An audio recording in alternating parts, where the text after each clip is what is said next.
সজীব ওয়াজেদ জয়ের বক্তব্য শুনে অনেকে বলছেন যে ওনার মাথা ঠিক আছে কিনা বা কোন।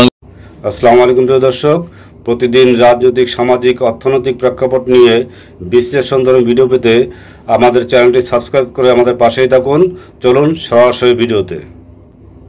সজীব ওয়াজেদ জয়ের বক্তব্য শুনে অনেকে বলছেন যে ওনার মাথা ঠিক আছে কিনা বা কোন।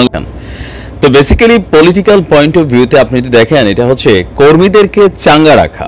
কারণ আমাদের যে রাজনৈতিক দলগুলো আছে তাদের যারা প্রধান আছেন, দীর্ঘ লম্বা একটা সময় তারেক রহমানও দেশের বাইরে ছিলেন কর্মীদেরকে চাঙ্গা রাখার জন্য। তারপর কি বলে যে বিএনপির যারা ঊর্ধ্বতন নেতারা ছিলেন, প্রতিবারই যে ঈদের পরে একটা আলটিমেটাম আসতে যাচ্ছে, ঈদের পরে একটা কর্মসূচি ঘোষণা। তো একটা সময় বিএনপির নেতাকর্মীরা খোদ এই বিষয়গুলোর প্রতি আর আকর্ষণ রাখে নাই। তা আওয়ামী লীগের অবস্থাটাও খুব শীঘ্রই কেউ কেউ বলছেন যে এই যে বক্তব্য দেওয়া হচ্ছে যে চট করে ঢুকে যাওয়া, তারপর আমরা শুনছি যে এয়ারপোর্ট দিয়ে ঢুকবেন বেগম শেখ হাসিনা, তারপর জেল টেল যাই হয় সেগুলো তিনি বরণ করবেন। এখন বাস্তবিকে আসলে এগুলো করবেন আমার মনে হয় না বিষয়টা এত সহজে তিনি গ্রহণ করবেন। তারপরেও গতকালকে আবার সজীব ওয়াজেদ তিনি আরেকটা বক্তব্য দিয়েছেন। কেউ কেউ বলছেন যে তার এই বক্তব্যটা হচ্ছে বিভ্রান্তি ছড়ানো, বা কেউ কেউ বলছেন বাংলাদেশে এই মুহূর্তে আওয়ামী লীগের যে সকল নেতাকর্মীরা এই মুহূর্তে আন্ডারগ্রাউন্ড আছে তাদেরকে উজ্জীবিত রাখা একটা গার্ডিয়ানলেস অবস্থায়। এমনকি এই কৌশলগুলো যে একবারে কাজে দিচ্ছে না তাও না। কমেন্টের মধ্যে আপনারা দেখবেন যারা একদম প্রকৃত অনুসারী, পাগলা ভক্ত যারা, তারা বলতেছেন we are ready to die for our leader, মানে নেত্রীর জন্য জীবন দিতে প্রস্তুত। এমনকি নির্বাচন নিয়ে অনেকটা আশাবাদী অবস্থান আওয়ামী লীগও প্রকাশ করছে। সাবেক প্রধানমন্ত্রী শেখ হাসিনার ছেলে সজীব ওয়াজেদ জয় গতকালকে রাত্রে আমাদের যিনি সেনা প্রধান আছেন তাকে একটা ধন্যবাদ দিয়েছেন।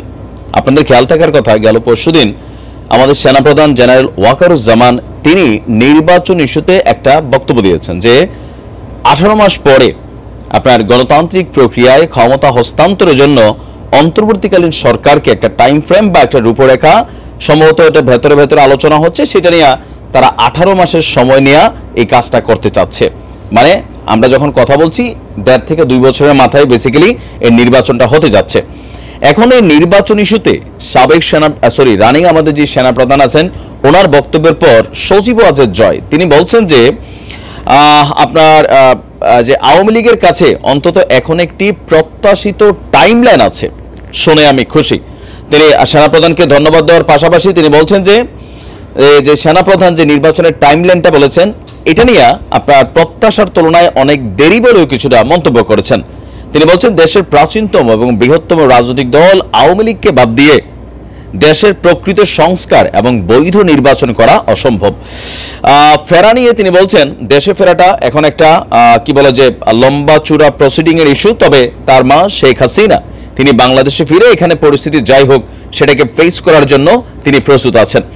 আপনার রয়টার্সকে দেওয়া সেনাপ্রধানের সাক্ষাৎকারের এগেনস্টে আপনার সজীব ওয়াজেদ জয় তিনি কিন্তু রয়টার্সকে সাক্ষাৎকার দিয়েছেন।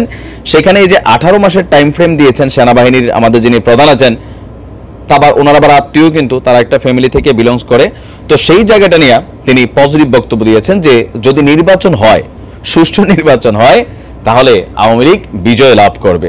এখন এই বক্তব্যটা এই মুহূর্তে আসলে কোনোভাবেই রাইট নাও 18 মাস পরের প্রেক্ষাপট জানি না, বাট যখন আজকের দিনে বলা হচ্ছে যে আওয়ামী লীগ বিজয় লাভ করবে, এটা আসলে আষাঢ়ে গল্পের মতনই আমজনতার কাছে মনে হচ্ছে, এবং কি যারা আওয়ামী লীগ করে একটু সচেতন মানুষ তাদের কাছেও মনে হচ্ছে যে এটা আসলে এই মুহূর্তে কখনোই সম্ভব না। তবে 18 মাস বড় লম্বা সময়। এই লম্বা সময়ের মধ্যে অনেক কিছুই ঘটতে পারে। বৈশ্বিক রাজনীতি, আমেরিকা, ভারত কোন জায়গা থেকে কোন নীতি, তার উপরে ধরেন অন্তর্বর্তী সরকারে যারা আছেন তাদের কোন নীতি, মানে এনিথিং কুড বি হ্যাপেন। আবার সোজা হিসাবে আমরা ভাবলে যে 18 মাস তো দূরের কথা, আগামী 10 বছরেও আওয়ামী লীগ আসলে আবার রাষ্ট্র ক্ষমতায় আসতে পারে কিনা এটা নিয়েও আপনার যারা সচেতন মহল আছেন তাদের মধ্যে সন্দেহ আছে। কারণ যেই বিষয়গুলো সামনে আসা শুরু হয়েছে, বাংলাদেশের মানুষ তো বোকা না, সবাই সবকিছু দেখে বোঝে, ধরেন কোনটা সত্য কোনটা মিথ্যা। এখন আওয়ামী লীগের বিরুদ্ধে যতগুলো ঘটনা হচ্ছে এগুলোর মধ্যে কোনটা সত্য কোনটা মিথ্যা বোঝে। আবার আওয়ামী লীগও নিজেদের সাফাই গাওয়ার জন্য যে বক্তব্যগুলো দিচ্ছেন সেগুলো কোনটা সত্য কোনটা মিথ্যা সবাই কিন্তু বোঝে। যুগ বদলাই গেছে, তথ্য প্রযুক্তির যুগ। তো আপনি কি মনে করেন যে 18 মাস পরে আওয়ামী লীগ যদি নির্বাচনে আসে, আসলেই কি সজীব ওয়াজেদ জয় যে নিরঙ্কুশ বিজয়ের স্বপ্ন দেখছেন সেটা কি সম্ভব হবে? আমার মনে হয় হবে না, তারপরেও হইলেও হইতে পারে, বাংলাদেশে সবকিছু হয়। ভালো থাকুন, আসসালামু আলাইকুম। দর্শক, আপনাদের গুরুত্বপূর্ণ মতামত জানাতে পারেন আমাদের কমেন্ট বক্সে। প্রত্যেকে ভালো থাকবেন। আল্লাহ হাফেজ।